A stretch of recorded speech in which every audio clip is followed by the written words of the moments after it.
వారం రోజుల నుంచి ఆకాశానికి చిల్లు పడ్డట్టుగా వర్షం కురుస్తూనే ఉంది. ఊరి రోడ్లన్నీ బురదమయంగా మారిపోయాయి. కూలి పనులు ఆగిపోయాయి. రోజు కూలికి వెళ్లి సంపాదించుకొని తినే సత్యం సుశీల దంపతుల పరిస్థితి మరింత కష్టంగా మారింది. బాధగా సత్యం, సుశీల, వారం రోజుల నుంచి పని లేదు, ఇంట్లో డబ్బులు కూడా లేవు, రేపటి నుంచి ఏం చేయాలో అర్థం కావటం లేదు బాధపడకండి, ఏదో ఒక మార్గం దొరుకుతుంది అని సుశీల ధైర్యం చెబుతూ ఉండగా సుశీల దంపతులకి బాగా తెలిసిన రాజమ్మ అనే పెద్దావిడ గొడుగు పట్టుకొని వచ్చింది. సుశీలా, సత్యం ఇంట్లో ఉన్నారా? సుశీల బయటకొచ్చి రాజమ్మని చూసింది. అయ్యో పెద్దమ్మ, ఈ వర్షంలో వచ్చావంటే పెద్దయ్యకి బాగలేదా? అవును తల్లి, బాగా జ్వరంతో ఇబ్బంది పడిపోతున్నాడు. నేను జమీందారింట్లోకి వంట చేయడానికి వెళ్ళడం లేదు. కొన్నాళ్ళు నువ్వు వెళ్ళు తల్లి. ఆయన్ని అడిగి చెప్తాను పెద్దమ్మ. ఏవండి, రాజమ్మ పెద్దమ్మ వచ్చింది. సత్యం ఇంట్లో నుంచి వచ్చాడు. రాజమ్మ విషయం చెప్పింది. పెద్ద మనసుతో సత్యం అర్థం చేసుకున్నాడు. సరే సుశీల, జమీందారు గారింట్లో వంట చేయడానికి కొన్నాళ్ళు నువ్వెళ్ళు అని చెప్పాడు. రాజమ్మ అక్కడి నుంచి సంతోషంగా వెళ్ళిపోయింది. సుశీల పాత గొడుగు పెట్టుకొని ఆ వర్షంలో జమీందారు భూషయ్య ఇంటికొచ్చింది. పెద్ద ఇల్లు, విశాలమైన వరండా, ఇంటి ముందు వరుసగా నిలిపిన కార్లు, ఇల్లంతా చుట్టాలతో సందడిగా ఉంది. ఆ రోజు భూషయ్య గారి పుట్టినరోజు. లక్ష్మి, రాజమ్మ వచ్చిందా? ఇంకా లేదండి, నేను తన కోసమే చూస్తున్నాను. బంధువులొచ్చేమో ఇంట్లో ఉన్నారు. ఈ రాజమ్మ ఇంకా రాలేదు. పాలేరుని పంపించు లక్ష్మి, వర్షం కారణంగా ఇబ్బంది పడుతుందో ఏమో, పాలేరు వెళ్ళి తీసుకొస్తాడుగా అని చెబుతూ ఉండగానే సుశీల లోపలికి వెళ్ళింది.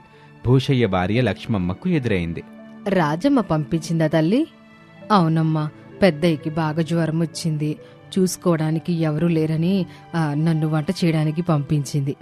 మంచిది, ఈరోజు ఆయన గారి పుట్టినరోజు, బంధువులు వచ్చారు, ఆ వంటలన్నీ అద్భుతంగా ఉండాలి. అలాగే అమ్మగారు. సుశీల వంటగదిలోకి వెళ్ళింది. సరుకులు చూసి ఆశ్చర్యపోయింది. కోడి మాంసం, మసాలా దినుసులు, బియ్యం అన్నీ సిద్ధంగా ఉన్నాయి. కోడి కూర చెయ్యాలి కావచ్చు అనుకుంటూ ఉండగా లక్ష్మమ్మ వంటగదిలోకి వచ్చింది. ముఖ్యంగా దేశీ కోడి కూర బాగా చేయాలి తల్లి, ఆయనకి చాలా ఇష్టం. ఆ పని నాకు వదిలేయండి అమ్మగారు. సుశీల వంట మొదలుపెట్టింది. తన తల్లి దగ్గర నేర్చుకున్న ప్రత్యేక పద్ధతిలో మసాలా తయారు చేసింది. మంటను తగ్గిస్తూ పెంచుతూ ఎంతో ఓపిగ్గా కోడికూర వండింది. మధ్యాహ్నానికి అతిథులందరూ తినటానికి కూర్చున్నారు. సుశీల భోజనాలు వడ్డించింది. భూషయ్య గారు, ఈ కోడికూర ఎవరు చేశారు? ఎందుకండి, అద్భుతంగా ఉందండి. ఇంత రుచికరమైన కూర చాలా రోజుల తర్వాత తింటున్నాను. చాలా అంటే చాలా రుచిగా ఉందన్నయ్య గారు. సుశీల, ఇంకొంచెం వడ్డించు, ఇంకో పట్టు పడతాను. సుశీల సంతోషంగా వడ్డించింది. ఒక్కొక్కరిగా అందరూ కోడికూరే పొగడ్డం మొదలుపెట్టారు. లక్ష్మమ్మ సంతోషంగా సుశీల వైపు చూసింది. ఈ కోడి కూర చేసింది ఎవరో కాదు, మన సుశీలే. అందరూ సుశీలని మెచ్చుకున్నారు. నువ్వింత బాగా వంట చేస్తావని తెలియదు సుశీల. మీ పేద దంపతులు రోజీ కూలి పనుల కోసం కష్టపడుతున్నారని విన్నాను.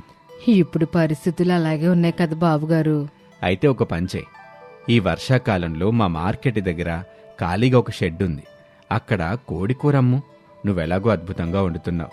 అద్దె అది ఏమి ఇవ్వద్దులే. సుశీల ఆశ్చర్యపోయింది. నిజంగానయ్యా? అవును సుశీల, కష్టపడే వాళ్ళకి నా సహాయం ఎప్పుడూ ఉంటుంది. పైగా ఈరోజు నా పుట్టినరోజు. ఈ అవకాశం నీకిస్తున్నాను. కోడికూర అమ్ముతూ మీ దంపతులు సంతోషంగా జీవించాలి. అట్టాగే బాబుగారు, ఈ సంగతి మా ఇంటి ఆయనకి చెబుతాను అని చెప్పింది. లక్ష్మమ్మ 2 గిన్నెలలో అన్నం, కోడికూర కట్టించింది. సుశీల సంతోషంగా వాటిని తీసుకుని వర్షంలో ఇంటికొచ్చింది. ఇద్దరూ కోడికూర తింటున్నారు.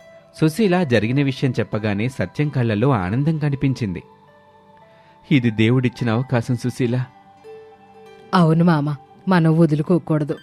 ఎలాగూ మన దగ్గర దేశీ కోళ్లున్నాయి. పోషయ్య గారిచ్చిన ఆలోచన అద్భుతంగా ఉంది అని ఇద్దరూ మాట్లాడుకొని వర్షంలో కోడికూర అమ్మాలని నిర్ణయం తీసుకున్నారు. అలా ఆ రోజు గడిచింది. మరుసటి రోజు ఇద్దరూ మార్కెట్ దగ్గర చిన్న షెడ్లో దేశీ కోడికూర అమ్మటం మొదలుపెట్టారు.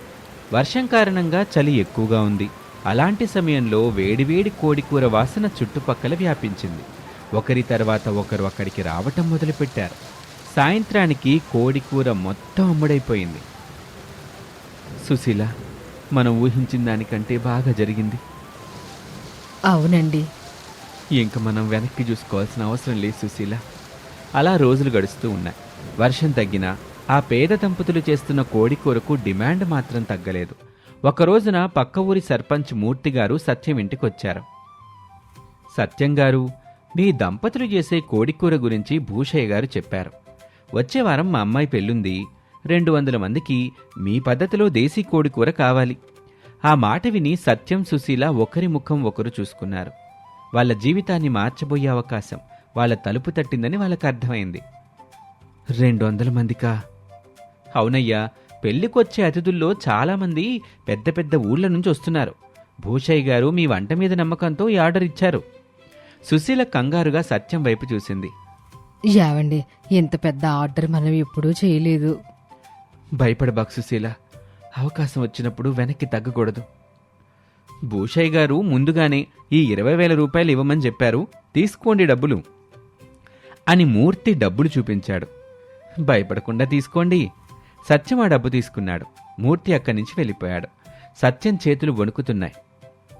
ఇన్ని డబ్బులు ఒకేసారి నా చేతిలో పడ్డం ఇదే మొదటిసారి సుశీల. మనం జాగ్రత్తగా పని చేసుకుందాం. మరుసటి రోజు నుంచే ఏర్పాట్లు మొదలయ్యాయి. సత్యం పక్క ఊళ్లకు వెళ్లి మంచి దేశీ కోళ్లు తెచ్చాడు. సుశీల ప్రత్యేక మసాలా దినుసులు కొనుగోలు చేసింది. పెళ్లికి ముందు రోజు అనుకోకుండా భారీ వర్షం మొదలైంది. రాత్రంతా వర్షం కురుస్తూనే ఉంది. అయ్యో, ఈ వర్షంలో కట్టెలు దడిస్తే వంట ఎలా చేస్తాం? ఇలాంటి పరిస్థితి ఏదో ఒకనాడు వస్తుందని నేను ముందే ఊహించి కొన్ని కట్టెల్ని ఖాళీగా ఉన్న పక్కింట్లో పెట్టానండి. సత్యం తన భార్య ముందు చూపుని మెచ్చుకున్నాడు. సుశీల, మనం ఈ కోడికూర అమ్మటం మొదలుపెట్టినప్పటి నుంచి నీ ఆలోచనలో చాలా మార్పు వచ్చింది. ముందు చూపు బాగా పనిచేస్తుంది అన్నం పెడుతున్న అమ్మని మనం కాపాడుకోవాలి కదండి అని చెప్పింది. సత్యం సంతోషపడ్డాడు. పెళ్లి రోజు తెల్లవారుజామునే పెద్ద పెద్ద గిన్నెల్లో కోడికూర వండటం మొదలుపెట్టారు. సుశీల ఒక్కో మసాలా కొలతను జాగ్రత్తగా వేసింది. సత్యం మంటలు చూసుకుంటూ సహాయం చేశాడు. మధ్యాహ్నానికి అద్భుతమైన వాసనతో కోడికూర సిద్ధమైంది. పెళ్లి మండపంలో అతిథులందరికీ భోజనాలు వడ్డించారు. భోజనం చేసిన ప్రతి ఒక్కరూ కోడికూర గురించే మాట్లాడుకున్నారు. భూషయ్య గర్వంగా నవ్వాడు. ఈరోజు మా పెళ్లి వేడుకలో అందరూ మెచ్చుకున్నటువంటి కోడికూర చేసిన వాళ్ళెవరంటే ఈ సత్యం, సుశీలే అని చెప్పాడు భూషయ్య. అందరూ చప్పట్లు కొట్టారు. సత్యం, సుశీల కళ్ళల్లో ఆనంద బాష్పాలొచ్చాయి. అంతలోనే నగల వ్యాపారి రామ్లాల్ అక్కడికొచ్చాడు. వచ్చే నెల నా కొడుకు పెళ్లి ఉంది. 300 మందికి కోడికూర చేస్తారా? మా బంధువుల ఇంట్లో సీమంతం వేడుక ఉంది. 400 మంది వరకు వస్తారు. సత్యం, మాకు కూడా కోడికూర చెయ్యాలి. మా ఇంట్లో కూడా ఫంక్షన్ ఉంది, మీరే వంట చెయ్యాలి. ఇలా ఒకేసారి 3 పెద్ద పెద్ద ఆర్డర్లొచ్చాయి. సత్యం ఆశ్చర్యంగా సుశీల వైపు చూశాడు. సుశీల, మన జీవితం నిజంగానే మారిపోతుంది. అవును, వర్షంలో తినడానికి తిండి లేక మనం బాధపడ్డాం. ఇప్పుడు పని చేయడానికి సమయం సరిపోవట్లేదు. ఆ రోజు నుంచి ఆ దంపతులు చేసే దేశీ విధానంలో కోడికూర చుట్టుపక్కల ఉన్న 10 గ్రామాలకు వ్యాపించింది. కొన్ని నెలలు గడిచిన తర్వాత చిన్న షెడ్డు స్థానంలో ఒక పెద్ద హోటలే వెలిసింది. ఒకప్పుడు కూలి పనుల కోసం ఎదురుచూసిన సత్యం ఇప్పుడు 10 మందికి ఉపాధి కల్పించే యజమాని స్థాయికి ఎదిగాడు. వర్షం కురుస్తున్న ఒక సాయంత్రం హోటల్ ముందు నిలబడి సత్యం ఇలా అన్నాడు. సుశీల, మన అదృష్టం మార్చింది. ఆ 200 మందికి వచ్చిన మొదటి ఆర్డరే గదా? ఆ మాటకి సుశీల చిరునవ్వుతో కాదు, మన కష్టం, మన ధైర్యం అని అంది. అలా ఆ పేద దంపతులు దేశీ విధానంలో కోడికూర వ్యాపారంతో విజయం సాధించారు. ఆ విజయంతో సంతోషంగా జీవించటం మొదలుపెట్టారు. ఒకప్పుడు కూలి పనులు చేయటానికి పనులు దొరక్క సత్యం, సుశీల ఎంతో ఇబ్బంది పడ్డారు. కానీ అదే ఊరిలో ఉంటున్న భూషయ్య వారి కష్టాన్ని చూసి, వారికి తెలిసినటువంటి వంట విద్యని చూసి ఆయన వారిని ప్రోత్సహించటంతో ఈరోజు ఈ పేద దంపతులు దేశీ కోడికూర వ్యాపారంతో అద్భుత విజయాన్ని సాధించారు. కష్టాలొచ్చినప్పుడు కుంగిపోకుండా ఇలా ధైర్యంగా ముందుకు సాగితే, కష్టాన్ని, ధైర్యాన్ని నమ్ముకొని ముందుకు వెళ్తే సుశీల, సత్యం జీవితంలో ఉన్నట్టుగానే చిరునవ్వులు అందరి జీవితంలోకి వస్తాయి. ఇది వాల్టి కథ. మరొక ఆసక్తికర కథలో మళ్ళీ కలుద్దాం. అంతవరకు సెలవు. ఏమే కాంతం, కాస్త ఎరువుల బస్తాలు తెచ్చి ఈ ఎద్దుల బండి మీద పెట్టొచ్చుగా. నేను అలా పొలానికెళ్ళి ఎరువులు జల్లేసి తిండాలకి ఇంటికి వచ్చేస్తాను. మీరు తిండి వాళ్ళకింటికి వచ్చేసరికి మీకు తిండి ఉండాలొద్దా? అదేం ప్రశ్నే కాంతం, తిండి వేళకి ఇంటికి వచ్చినప్పుడు ఇంట్లో తిండి లేకపోతే ఎలాగా? కదా, అయితే నేను ఆ తిండి ఉండే పనిలోనేగా ఉన్నాను. ఖాళీగా ఉందగా ఇంట్లో ఒక్కత్తి, దానికి చెప్పెళ్ళు, వచ్చి చేస్తుంది. ఏమే కనకం, కాస్త ఎరువులు బస్తాలు అందిస్తావా? ఏవయ్యా, సిగ్గు శరమేమైనా ఉందా నీకు? దాన్ని అడిగావు, అది చేయనంటే వదిలేసి నా మీద పడ్డావు. ఏం చేయమంటావు మరి? అది ఖాళీగా లేదు కదా కనకం. ఆ ఖాళీగా లేదు, పని చేసి తెగ ఎరగబడిపోతుంది మరి. అయినా నువ్వే మొగుడువయ్యా, పెళ్ళాము ఖాళీగున్నా లేకపోయినా మొగుడు చెప్తే ఏ పనైనా వదిలేసి వచ్చి మరి నువ్వు చెప్పింది చెయ్యాలా. నువ్వేంటయ్యా అది తానా అంటే నువ్వు తందానన్నట్లు తలుపుతూ ఉంటావు. నువ్వు నా పెళ్ళానివే కదా, నేను చెప్పగానే నా మాట విన్నావా? లేదుగా. పైగా ఇక్కడికొచ్చి మొగుడు అలా ఉండాలి ఇలా ఉండాలని నాకు ఉచిత సలహాలు ఇస్తున్నావు. నేను చెప్పిన పని మాత్రం నువ్వు చేయటంలా. పెళ్ళాలంటే అంతే, వాళ్ళు చెప్పింది మొగుళ్ళు పాటించాలి కానీ మొగుళ్ళు చెప్పింది పెళ్ళాలెనరో. వంటగదిలో నుంచి ఇదంతా వింటున్న కాంతం విసురుగా బయటకొచ్చింది. ఏవైనా సవితి, నీకు చెప్పిన పని నువ్వు చెయ్యవు గాని ఒకవేళ చేత కాకపోయినా అన్నీ మూసుకుని పోవాలంతే.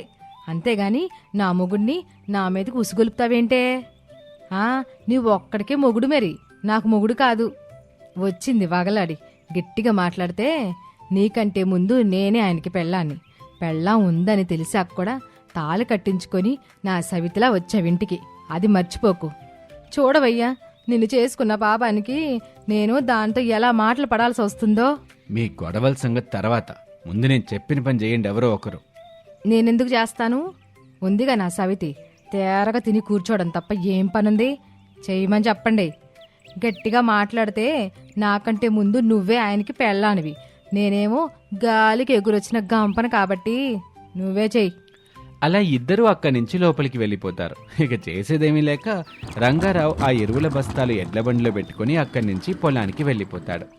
అలా పొలంలో ఎరువులు చల్లుతూ ఉండగా అటువైపు వచ్చిన సోమయ్య రంగారావుని చూశాడు. ఏమయ్యా రంగారావు, పొద్దు ఆలిపోతుంది, అయినా ఇంకా పొలంలోనే ఉన్నావు, ఇంటికి పోలేదా? ఏం పోవడం ఏంటో, ఇంటికి వెళ్ళాలంటేనే గుండెలో గుబులు పుడుతుంది సోమయ్య. అదేంటయ్యా అట్టా అంటావు? ఊళ్ళో ఎవరికీ లేని అదృష్టం నీకు దక్కింది, అట్టాంటిది నువ్వే అట్టా అంటే ఎట్టా? అది అదృష్టమో దురదృష్టమో తెలియదు గాని నువ్వు అన్న దాంట్లో ఒక్క మాట అయితే మాత్రం నిజం. ఈ ఊళ్ళో ఎవరికీ లేనిది మాత్రం నా ఇంట్లో ఉంది. అదేమి లేదులే రంగారావు, అన్ని ఇళ్లలో ఉండే గోలేగా, కాకపోతే నీకు కాస్త ఎక్కువ ఉంటుంది అంతే. ఏ ఉండడమో ఏంటో సోమయ్య. ఎల్లవయ్యా, ముందు ఇంటికెళ్ళు, ఇద్దరూ పోటీపడి మరీ నీకోసం ప్రేమతో వంటలు వండుంటారు, వెళ్ళి తిను. అలా రంగారావు ఇంటికి చేరుకుని చతికిలబడతాడు. రంగారావుని చూడగానే ఇద్దరు భార్యలు పరిగెత్తుకుంటూ వచ్చి తన ముందు భోజనం వడ్డిస్తారు. ఏంటయ్యా అలా చూస్తావు?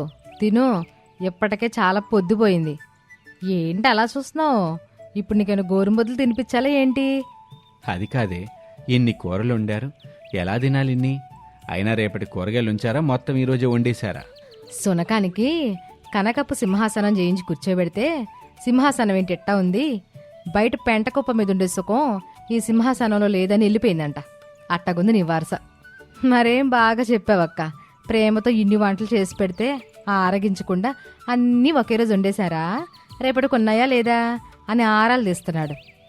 మీ దుంపల దగ్గర ఆ పోలికలేంటే, సునకం కనకం అంటూ మొత్తానికి నన్ను సునకంతో పోల్చుతున్నారుగా. సునకానికేమి విశ్వాసం గల జంతువు, అయినా ఎన్ని ఎందుకయ్యా నీకు? ముందు తిను, తినేసి ఎలా ఉందో చెప్పు. ముందు నేను చేసిన కూరలు తిను.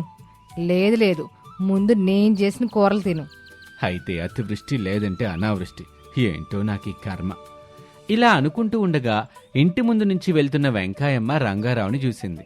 ఏంటల్లుడు, ఇద్దరు పిల్లలతో ముచ్చట్లు పెట్టుకుంటూ మంచిగా తింటనట్టున్నావు. దూరపు కొండలు బాగా నునుపుగా కనిపిస్తాయిలే అత్త, కానీ దగ్గరికి వెళ్తేనేగా మనకి తెలియదు అన్ని మొలకంపలేనని. అంతే అంటావాలుడు? అంతేగా మరి. సరే గాని ఎండలో ఎక్కడికి వెళ్తున్నావు అత్త? మన కమలమ్మ కోడలో నీళ్లు వేసుకుందట, ఒకసారి చూసి వద్దామని వెళ్తున్నా. అవును గాని మా కూతుళ్ళు ఎప్పుడు తీపి కబురు చెబుతారో మరి. మీ కూతుళ్ళు కడుపులో కాయో కసరో గాయాలన్నా ముందు కాపురం చేయాలి గత్తా. ఎప్పుడు చూసినా దాన్నిది దీన్నది సాధించుకునేసరికి సరిపోతుంది. లేదంటే ఇద్దరు కలిసి నన్ను వేధించడానికి వాళ్ళకి సమయం సరిపోతుంది. అవునా, ఏముంది, ఇంకో దాన్ని కట్టుకో. అప్పుడిద్దరూ దాన్ని ఎట్టా ఇంట్లో నుంచి ఎలాగొట్టాలా అని ఆలోచిస్తా చక్కగా వీళ్ళిద్దరు కలిసిపోతారు. అంటే అన్నావు గానత్త, మంచి మాట అన్నావు. చూడు మరో సంబంధం పుస్తకట్టేస్తాను. దానికి భాగ్యం చూస్తానల్లుడు. ఓసి మూసలుదానా, పోనీ లేక అది ఊరుకుండంటే మా మధ్యనే గొడవలు పెట్టేలాగున్నావే. మరి ముసలిదానికి పని పాట లేక ఖాళీగా ఒక మూల కూర్చొని తోలు మందమైనట్లుంది. అందుకే పిచ్చి పిచ్చి సలహాలు ఇస్తుంది. నిజమే కదా, మీరు పనికి రాపోతే ఇంకో దాన్ని చూసుకోవాలి కదా మరి మా అల్లుడు. ముసలే, మర్యాద ఇక్కడి నుంచి పోతావా, లేదంటే మూకుడు ఇచ్చుకుని మొహం మీద కొట్టేయమంటావా? ఓలమ్మో, మూకుడుతో కొట్టేద్దంట. అల్లుడు, నేను వెళ్ళొస్తానయ్యా. అలా వెంకాయమ్మ అక్కడి నుంచి వెళ్ళిపోయింది. కాని అందరి మనసుల్లో సంతానం ఇంకా లేదు అనే బాధ ఒక్కసారిగా కొట్టొచ్చినట్టు కనిపించింది. దాంతో రంగారావు భోజనం చేసి అక్కడి నుంచి దీనంగా పొలం వైపు నడుస్తూ వెళ్తూ దారిలో ఒక చెట్టు కింద ఒక స్వామీజీ పక్కన కూర్చున్నాడు. పరధ్యానంలో ఉన్న రంగారావుని ఆ స్వామీజీ చూశాడు. నాయనా, ఏదో బాధ నీ మొహంలో కొట్టొచ్చినట్టు కనిపిస్తుంది. అవును స్వామి, నా ఇద్దరు భార్యల గురించే నా దిగులంతా. వివరంగా చెప్పు నాయనా, ఏదైనా పరిష్కారం ఉంటే చెప్తానుగా. నాకు ఇద్దరు భార్యలు స్వామి. పెళ్ళయ్యి చాలా దినాలయ్యింది, కానీ ఒక్కరికి కూడా సంతానం లేదు. నిజానికి ఓ విధంగా ఇది మంచికి జరిగిందనిపిస్తుంది. ఇంకోవైపు నుంచి ఆలోచిస్తే నా భార్యలిద్దరూ ఎంత బాధపడుతున్నారో అని మనసులో అనిపిస్తుంది. ఇందులో నీకు కనిపించిన మంచేమిటినాయనా? ఇద్దరికీ సంతానం కలగలేదు కాబట్టి సంతోషమే స్వామి. అలా కాకుండా ఒకరికి కలిగి ఇంకొరికి గలకపోతే నా ఇల్లులా కాకుండా యుద్ధ భూమిలా మారిపోద్దేమోనని ఆ భగవంతుడిద్దరికి సంతాన భాగ్యం కలగజేయలేదేమో అనిపిస్తుంది. అసలు ఇద్దరిని ఎందుకు పెళ్లి చేసుకున్నావు నాయనా? ఇక సరిగ్గా అదే సమయానికి వాళ్ళిద్దరి మాటలు వింటూ అప్పుడే అక్కడికి వచ్చాడు సోమయ్య. ఆ విషయం నేను చెప్తాను స్వామి. ఎందుకంటే తప్పో ఒప్పో తెలీదు గాని అందులో నా ప్రమేయం కూడా కొంతుంది. అప్పట్లో వీడు గొడ్లు తోలుకుంటూ రాజధానిలో ఉన్న సంతకు పోయాడు. సంత నుంచి తిరిగి వస్తూ ఉంటే మార్గ మధ్యలో మేకల మంద కాపరి వేటగాడు ఏనుగుల కోసం తీసిన ఒక గొయ్యిలో పడిపోయాడు. అతని ప్రాణాలకి దిగిచ్చి మా రంగారావు కాపాడాడు. అతన్ని అడవి నుంచి ఊళ్ళోని వైద్యుడి దగ్గరికి తీసుకెళ్లేసరికి అప్పటికే చాలా గాయాలయ్యి ఉండటంతో ప్రాణం వదిలాడు. అతను ప్రాణాలు వదిలేస్తా తనకున్నది ఒక్కగానొక్క కూతురు, తనకి లోకం తెలియదని నువ్వే ఏలుకో అని చెప్పి మాట తీసుకుని ప్రాణాలు వదిలాడు. అప్పటికి నాకు పెళ్లి కాలేదు.